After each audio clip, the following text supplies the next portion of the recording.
Hello guys, welcome to my channel. ఇంతకు ముందు వీడియోలో ఆ పని చేయడానికి ఆ అమ్మాయికి ఎలా ఒప్పించాలో చెప్పాను. ఆ వీడియో చూడకపోతే వెళ్ళి చూడండి, చాలా బాగుంటుంది. ఇప్పుడు ఈ వీడియోలో ఆ పని చేయడానికి మీరు ఆమెను అడిగితే ఒప్పుకుంది అనుకుంటే ఆ పని చేయడానికి మీ ఇద్దరు కొత్త కాబట్టి ఆ పనిని ఎలా మొదలు పెట్టాలి, ఎలాంటి టిప్స్ ఫాలో అవ్వాలి అనేది ఈ వీడియోలో చిన్న చిన్న పాయింట్స్ వైజ్ గా చెప్తాను. చాలా షార్ట్ వీడియో, అంత లెంత్ ఉండదు కాబట్టి వీడియోని ఎక్కడ స్కిప్ చేయకుండా చూడండి. మొదటిసారి ఆ పని చేసే వాళ్ళకు ఎంత ఉపయోగపడుతుంది అనేది మీకు తెలుస్తుంది. మా ఛానల్ ని ఫస్ట్ టైం చూస్తున్నట్లయితే లైక్ చేసి సబ్స్క్రైబ్ చేసుకోండి. ఇలాంటి వీడియోస్ వస్తూనే ఉంటాయి. ఇక మన వీడియోలోకి వెళ్ళిపోదాం. బాగా వ్యక్తిగతమైన అనుభవాల్లో ఆ పని కూడా ఒకటి. అది కేవలం శారీరకంగా మాత్రమే కాదు, మానసికంగా కూడా ఒకరితో ఒకరు మమైకమయ్యేలా చేస్తుంది. మీ పార్ట్నర్ తో ఫస్ట్ టైం ఆ పని చేస్తున్నట్లయితే కొన్ని టిప్స్ ఫాలో అవ్వాల్సి వస్తుంది, మరియు కొన్ని జాగ్రత్తలు కూడా తీసుకోవాల్సి వస్తుంది. ఆ టిప్స్ ఏంటి, ఆ జాగ్రత్తలు ఏంటని ఈ వీడియోలో చెప్తాను, సో వినండి. ఓం శ్రీ సాయి భగవతి జ్యోతిష్యాలయం. కేరళ తాంత్రిక్ గురువు గారు పండిత్ పవన్ నంబూదిరి. ఈ గురువు గారు మన దేశంలోనే నంబర్ 1 వశీకరణ స్పెషలిస్టు. స్త్రీ పురుషుల వశీకరణము, ప్రేమించి మోసపోవడం, భార్యాభర్తల మధ్య సమస్యలు, ఇంకా ఎలాంటి సమస్యలకైనా మీకు 24 గంటల్లో పరిష్కారం లభించును. కేరళ నుంచి నేరుగా ఫోన్లోనే పరిష్కారం దొరుకుతుంది. 9043637512 ఈ నెంబర్కి ఫోన్ చేసి ఇప్పుడే మీ సమస్యలకు పరిష్కారం చెప్పించుకోండి.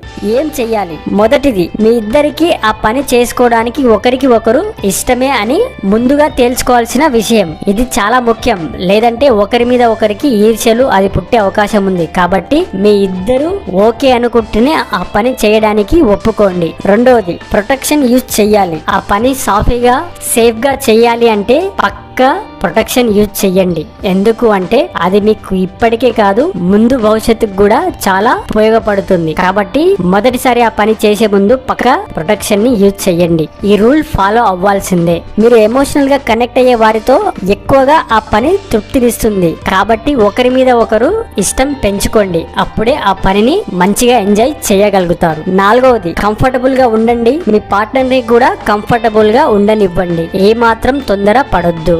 నెమ్మదిగా ఒక్కో స్టెప్ ని ఎంజాయ్ చేస్తూ ముందుకి కదలండి. మీరేమి రేస్ లో పాల్గొనడం లేదు కాబట్టి గుర్తుపెట్టుకోండి, స్లోగా మెల్లగానే చెయ్యండి, ఆ టైం తీసుకోండి. ఆరవది, కంపల్సరిగా మీరు చేయాల్సిన పని ఏమిటి అంటే ఫోర్ ప్లే పక్క చెయ్యండి. ఎందుకంటే అది చాలా ముఖ్యమైనది, దీన్నైతే మిస్ కావద్దు, ఇది చాలా ఇంపార్టెంట్. ఏడవది, మాట్లాడండి, మాట్లాడుతూ ఉండండి, గుసగుసలాడండి, స్వీట్ థింగ్స్ ని చెప్పండి. అప్పుడు ఆ పనిలో మజా వస్తుంది. ఏం చెయ్యకూడదు అనేది ఇప్పుడు చూద్దాం. మీ పార్ట్నర్ తో అంటే ఆ అమ్మాయికి లేదా ఆ ఆంటీకి మీతో ఆ పని చేయడానికి ఓకేనా కాదా అనేది ముందుగా మీరు తెలుసుకోవాలి. లేదు, కాదు, నాకు నచ్చలేదు అని అంటే చెయ్యకూడదు, అది అడిగి కనుక్కోండి. రెండవది, అనవసరంగా ఆలోచించకండి. దీనివల్ల యాంగ్జైటీ పెరగడమే తప్ప లాభమేమి ఉండదు. కాబట్టి అస్సలు టెన్షన్ తీసుకోవద్దు. మూడవది, ఫస్ట్ టైమే హై ఎక్స్పెక్టేషన్స్ పెట్టుకోకండి. అలా జరగకపోతే మీరే దిగులు చెందుతారు. కాబట్టి ఎక్స్పెక్ట్ చెయ్యకుండా చెయ్యండి. సో అలా పెట్టుకుంటే మీకే, అలా జరగకుంటే మీరే బాధపడతారు. కాబట్టి అస్సలు ఎక్స్పెక్టేషన్స్ పెట్టుకోకండి. నాలుగవది, మొదటిసారి ఆ పనిని డిఫరెంట్ గా చేయాలనుకోవద్దు. మీకు కంఫర్టబుల్ గా ఎలా వీలుంటే అలా చేయడానికి ప్రయత్నించండి, అంతేకాని లేనిపోనివి ట్రై చెయ్యొద్దు. ఈ రూల్స్ తో పాటు ఇంకొకటి కూడా గుర్తుపెట్టుకోండి, దీని గురించి ఆత్రపడకండి, అలాగని అవకాశాన్ని మిస్ చేసుకోకండి.